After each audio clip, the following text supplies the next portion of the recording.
Dans la ville vibrante de Douala, où les gratte-ciels côtoient les marchés bruyants, et où les fortunes se font et se défont en un clin d'œil, vivait un homme que tous respectaient. Samuel. Cet homme n'était pas seulement riche, il était redoutablement intelligent, travailleur et discret. Samuel avait construit un véritable empire à partir de rien. Ses entreprises s'étendaient dans plusieurs pays d'Afrique, ses voitures de collection faisaient rêver les passionnés d'automobiles, et sa somptueuse villa perchée sur les hauteurs de Bonapriso symbolisait la réussite dans toute sa splendeur. Mais derrière cette image parfaite se cachait un homme tourmenté. Depuis quelques mois, Samuel observait un changement étrange dans le comportement de sa femme, Clarisse. Elle, que l'on disait autrefois douce, amoureuse et attentionnée, était devenue distante, froide, presque hautaine. Les mots d'amour s'étaient tus, les tendres regards avaient disparu, et les longues conversations du soir avaient été remplacées par un silence pesant. Elle trouvait toujours des excuses pour ne pas partager de moments avec lui. Et pire encore, des rumeurs circulèrent dans les cercles mondains. Clarisse n'est fidèle qu'à la richesse. Ces murmures devenaient des coups de poignard dans le cœur de Samuel. Avait-il épousé une femme qu'il aimait sincèrement, ou bien n'était-il, pour elle, qu'un ticket vers le luxe et le confort? Il voulait des réponses, mais pas des réponses données par la peur ou la pression. Il voulait la vérité nue, brute, sans le filtre de son statut ou de sa fortune.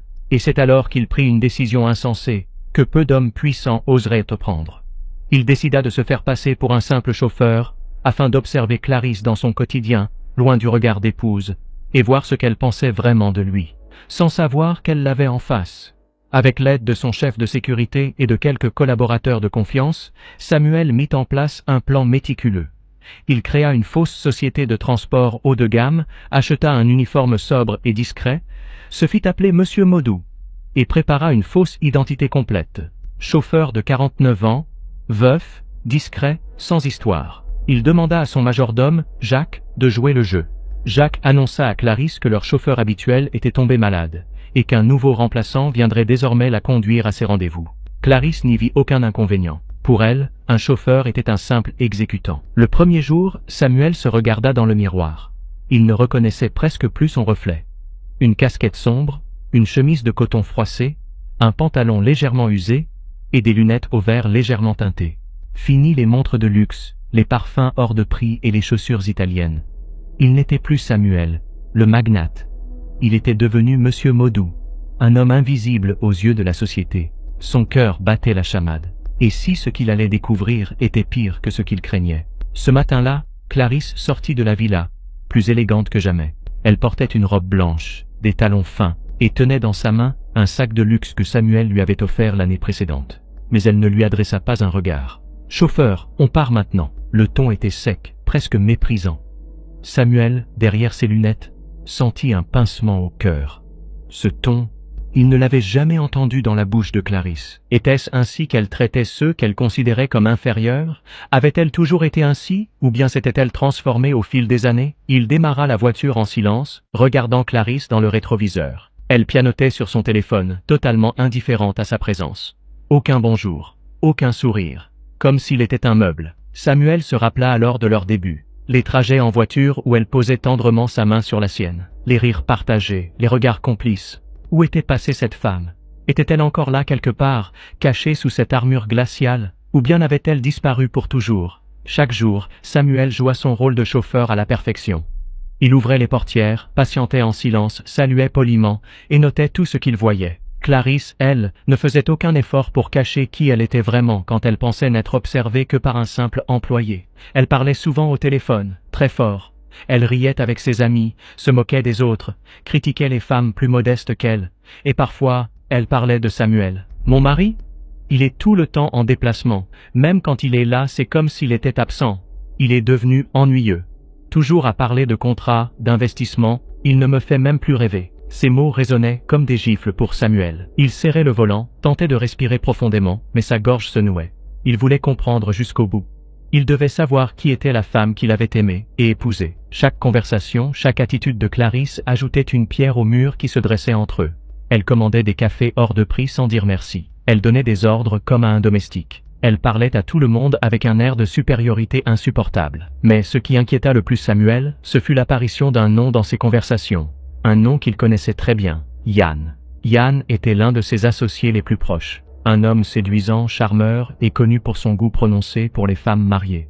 Clarisse parlait souvent de lui avec une chaleur qui ne laissait aucun doute. Yann, lui au moins, il me comprend. Il me fait rire. Il me traite comme une reine. Je me sens vivante avec lui. Le cœur de Samuel se déchirait. Avait-elle déjà franchi la ligne? Ou jouait-elle simplement avec le feu? Il avait besoin de réponses, mais il devait rester patient. Un soir, alors qu'il la conduisait à un gala, Clarisse reçut un message. Son visage s'éclaira. Elle sourit d'un sourire qu'il n'avait pas vu depuis des années. Modou, changer d'itinéraire. Direction le centre-ville. Il n'osa rien dire. Il obéit. Quelques minutes plus tard, il s'arrêta devant un restaurant chic. Clarisse descendit sans un mot, son parfum flottant derrière elle. Samuel, garé non loin, vit alors Yann arriver. Il reconnut sa démarche assurée.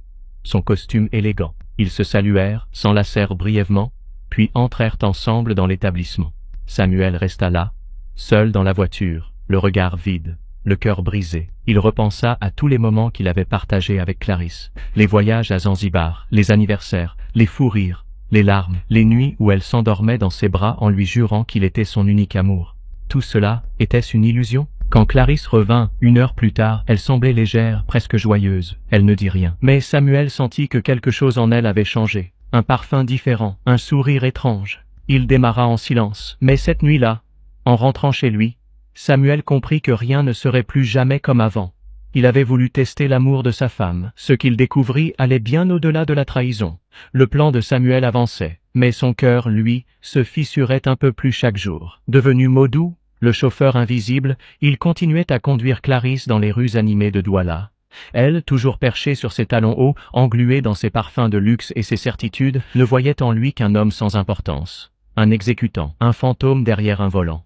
Mais Samuel, lui, voyait tout, entendait tout, ressentait tout. Ce jour-là, alors qu'ils étaient coincés dans un embouteillage monstre près du carrefour Ndokoti, Clarisse reçut un appel. Croyant encore que le chauffeur ne comprenait pas le français, elle parla sans filtre. « Chérie, j'en peux plus de ce mariage. Samuel est devenu un fantôme. Il est là, mais absent. Je reste juste pour le confort, tu sais. La villa, les voyages, les sacs, ce sont les seules raisons qui me retiennent encore. » Chaque mot était comme une lame qui lacérait l'âme de Samuel.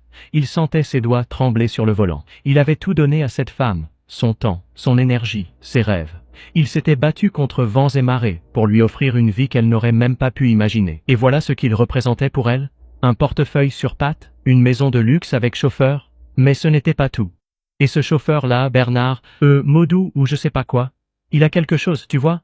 Lui au moins, il me regarde, comme une femme, pas comme un trophée de milliardaire. Samuel crut que son cœur allait s'arrêter. Elle parlait de lui, d'elle à lui, sans savoir. Elle ne flirtait pas, elle jouait avec lui. Elle profitait de ce rôle qu'elle pensait sans conséquence pour se donner des sensations, pour ressentir quelque chose dans un quotidien qu'elle jugeait vide. Il se força à garder son calme, à ne pas réagir. Il se disait que c'était peut-être la colère, la frustration, un caprice passager. Mais ce n'était pas un accident.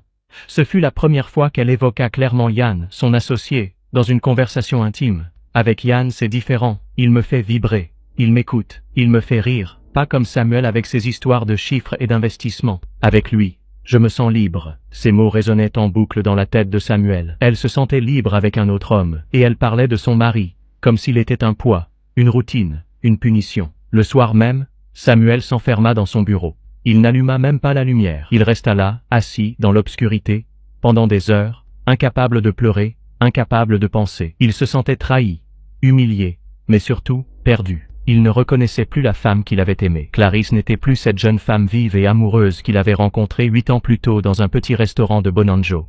Elle était devenue une étrangère. Quelques jours plus tard, Clarisse demanda à être déposée à l'hôtel Élysée Palace, un établissement luxueux du centre-ville. « C'est une réunion entre femmes d'affaires », expliqua-t-elle avec un sourire forcé. Mais Samuel sentait que quelque chose n'allait pas. Il connaissait ce sourire. C'était le même que lorsqu'elle lui mentait sur ses dépenses.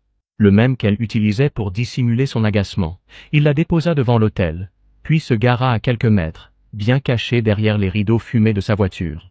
2 heures passèrent, et lorsqu'elle revint, quelque chose en elle avait changé. Son maquillage avait été légèrement retouché. Ses cheveux étaient redécoiffés. Et son regard fuyait, comme si elle portait une ombre sur la conscience. Elle monta dans la voiture sans un mot. « Rentrez-moi à la maison, Modou. » Samuel ne dit rien, mais son esprit était en feu. Ce n'était pas une réunion. C'était un rendez-vous. Il n'avait pas besoin de preuves supplémentaires. Son intuition ne mentait pas. Il connaissait trop bien Clarisse pour ne pas comprendre ce qui venait de se passer. Sur le chemin du retour, elle reçut un autre message. Cette fois, elle sourit. Un sourire tendre. Elle tapa rapidement une réponse, son visage s'illuminant comme celui d'une adolescente amoureuse. Samuel regarda dans le rétroviseur. Ce sourire, il le connaissait. C'était son sourire, celui qu'elle réservait autrefois pour lui. Aujourd'hui, ce n'était plus pour lui qu'elle souriait comme ça. Le soir venu, Samuel s'allongea sur son lit sans trouver le sommeil. Les images de Clarisse, radieuse avec un autre homme, le hantaient. Les souvenirs des premières années refaisèrent surface, leurs voyages au Cap-Vert, leurs soirées à rire de tout et de rien, les petits déjeuners partagés sur la terrasse, tout cela semblait maintenant appartenir à une autre vie, une vie qui n'avait peut-être jamais été réelle. Il passa la nuit à réfléchir. Devait-il confronter Clarisse, mettre fin à cette comédie immédiatement, ou continuer encore un peu pour obtenir la preuve irréfutable, celle qui ne laisserait aucune place au doute, aucune chance à une défense? Il choisit de continuer, pas par faiblesse non, mais par nécessité. Il voulait que la vérité soit claire, cristalline, irréfutable, non pas pour Clarisse, mais pour lui-même. Il voulait que le jour où il déciderait de tourner la page, il n'ait aucun regret. Le lendemain, la tension était palpable. Clarisse était de mauvaise humeur, et comme à son habitude, elle se déchaîna verbalement sur Modou pour des détails insignifiants. Vous n'avez pas nettoyé la portière, c'est pas croyable. Même ça, vous ne savez pas faire correctement. Samuel encaissa, comme à chaque fois. Mais cette fois, il ne se contentait plus de noter. Il sentait que la fin approchait. L'imposture ne durerait plus très longtemps. Le masque de Clarisse finirait par tomber. Et il eut raison. Une semaine plus tard, alors qu'elle avait rendez-vous dans un autre restaurant chic de Bonapriso, Clarisse reçut un message à peine monté dans la voiture. Elle éclata de rire. « Oh Yann, tu sais toujours comment me faire sourire. Tu es un vrai homme, toi. Pas comme... » Bref. Samuel laissa couler, mais il savait. Ce serait bientôt le moment. Il choisit alors d'organiser lui-même la fin du jeu. Il planifia un déjeuner au même endroit où ils avaient fêté leur 4e anniversaire de mariage. Un restaurant de renom, une terrasse privée. Et il se présenta sous son véritable nom, dans un costume gris sur mesure, le regard dur, mais digne. Clarisse, elle, croyait encore à un simple déjeuner. Elle ne se doutait de rien. Elle avait donné l'ordre à Modou de venir la chercher ce matin-là, comme à son habitude, avec le même ton froid, sans un mot gentil. « Soyez à l'heure, chauffeur, pas d'excuses. » Arrivée sur place, elle entra dans la salle, et ce qu'elle vit la pétrifia. Samuel était là, assis, calme, élégant, et le regard lourd, et derrière lui, Modou, le chauffeur, ou plutôt lui-même. Clarisse cligna des yeux. Elle ne comprenait pas. Elle fixa les deux visages, son cœur s'emballa. « Samuel, c'était toi ?» Il hocha lentement la tête. « Oui. C'était moi. Et toi, Clarisse, étais-tu vraiment la femme que je croyais connaître ?» Le silence s'abattit comme un couperet. Le regard de Clarisse devint vide. Elle venait de comprendre. Tout ce qu'elle avait dit, tout ce qu'elle avait fait, il avait tout entendu. Chaque mot, chaque rire, chaque critique. Elle voulut parler, se justifier. Mais les mots restaient coincés. Samuel, lui, était prêt. Le masque était tombé. Et désormais, il n'était plus question d'illusion. Le silence dans le restaurant était assourdissant. Clarisse, debout, le regard figé, ne savait plus où se mettre. Face à elle, Samuel restait calme, droit dans son costume gris, les yeux plongés dans ceux de la femme qu'il avait autrefois tant aimée. Elle voulut parler, mais aucun mot ne sortit. Elle regardait alternativement Samuel, puis l'homme qu'elle croyait être un simple chauffeur, Modou. L'évidence la frappa comme une gifle. C'était Samuel depuis le début. Tu m'as piégé, balbutia-t-elle, la voix tremblante. Samuel esquissa un léger sourire, triste et sans chaleur. Non, Clarisse, ce n'était pas un piège, c'était un miroir, et je t'ai laissé te regarder dedans. Clarisse recula, comme si ces mots étaient des lames invisibles. Elle comprit alors qu'il avait tout vu, tout entendu. Ses critiques, ses moqueries, ses rendez-vous, ses faux sourires, et ses vrais mensonges. Samuel, écoute. Ce n'était pas ce que tu crois. Mais il leva la main calmement pour la faire taire. Puis, d'un geste lent, il fit signe à l'avocat présent à quelques mètres de leur table. Celui-ci s'approcha, une enveloppe à la main. « Clarisse, voici les papiers du divorce. » Elle cligna des yeux, comme si elle n'y croyait pas. « Non, tu plaisantes, tu ne peux pas faire ça. » Samuel la regardait toujours, sans colère, mais avec une distance glaciale qu'elle ne lui connaissait pas. Il n'était plus le mari passionné, ni le milliardaire protecteur. Il était un homme blessé et guéri. « Clarisse, j'ai voulu tester ton amour, pas pour te blesser, pas pour t'humilier, mais pour savoir, pour enfin ouvrir les yeux. » Elle s'assit lourdement sur la chaise face à lui, son regard fixé sur l'enveloppe, comme si elle contenait une bombe. « Tu m'as aimé pour ce que j'étais, mais tu ne m'aimes plus depuis longtemps. Tu ne supportes que ce que je représente, le luxe, le confort, la reconnaissance. Moi, l'homme, je ne suis plus rien pour toi. » Clarisse secoua la tête, des larmes roulant sur ses joues. « C'est faux, je t'aime, je t'ai toujours aimé. J'étais juste perdu, désorienté. » Mais ces mots flottaient dans l'air sans y trouver d'ancrage. Samuel ne les attrapa pas, il ne les croyait plus. « Perdu ? Tu as parlé d'un autre homme dans ma voiture. Tu m'as méprisé, humilié, ignoré. Tu m'as trahi avec tes mots, tes gestes, ton silence. Et tout ça, parce que tu croyais que je n'étais qu'un chauffeur. Elle éclata en sanglots. Tu étais toujours absent, froid, occupé. Moi aussi. J'étais seul dans ce mariage. Samuel la regarda un instant, avec une compassion qu'il n'aurait pas cru possible. Tu sais pourquoi j'étais absent? Pour construire cette vie que tu aimais tant, pour sécuriser notre avenir, pour que tu ne manques de rien. Mais tu n'as vu que l'absence, pas l'effort. Tu as jugé sans chercher à comprendre. Clarisse s'effondra, la tête entre les mains, secouée par des spasmes de douleur.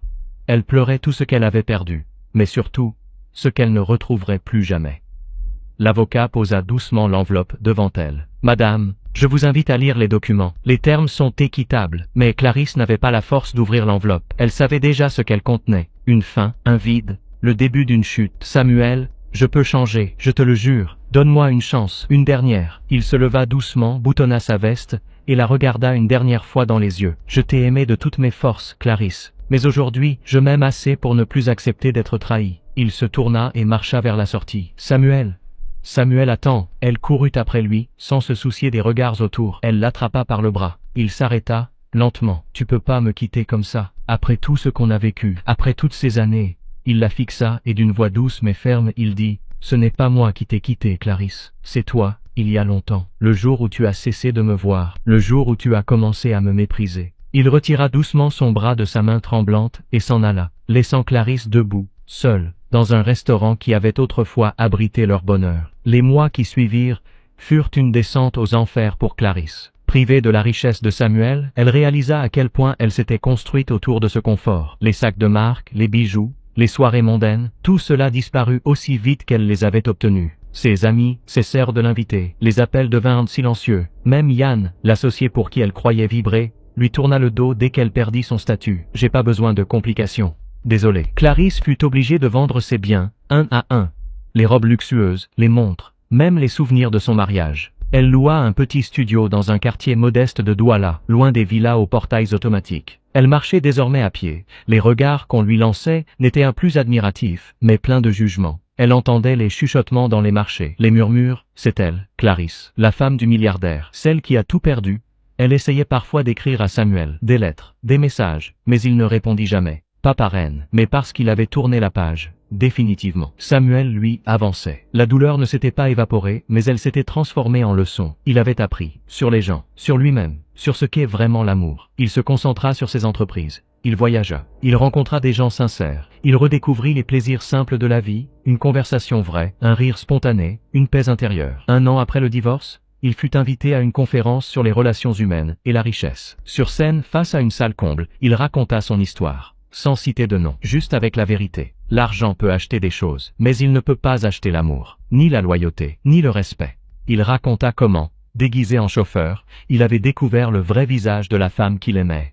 Il parla de la trahison, de la douleur, mais aussi de la renaissance. Celui qui vous aime dans l'ombre, quand vous n'êtes rien, vous aimera toujours dans la lumière. Le public fut bouleversé. Ces mots devinrent viraux. Ils inspirèrent des milliers de personnes à travers l'Afrique. Il avait transformé sa peine en force, son histoire en sagesse. Clarisse, elle, entendit un jour parler de cette conférence. Elle regarda un extrait sur son téléphone, depuis une vieille chaise en plastique. En le voyant, elle pleura, pas parce qu'il parlait d'elle, mais parce qu'elle avait compris. Elle avait aimé l'argent, le confort, le prestige, mais jamais l'homme. Et maintenant, il était trop tard. Samuel, lui, avait trouvé la paix. Et dans son regard brillait une certitude. Il méritait mieux. Et le vrai amour, il ne se cache pas dans les apparences. Il se révèle dans les silences, dans les gestes simples, dans la lumière de la vérité.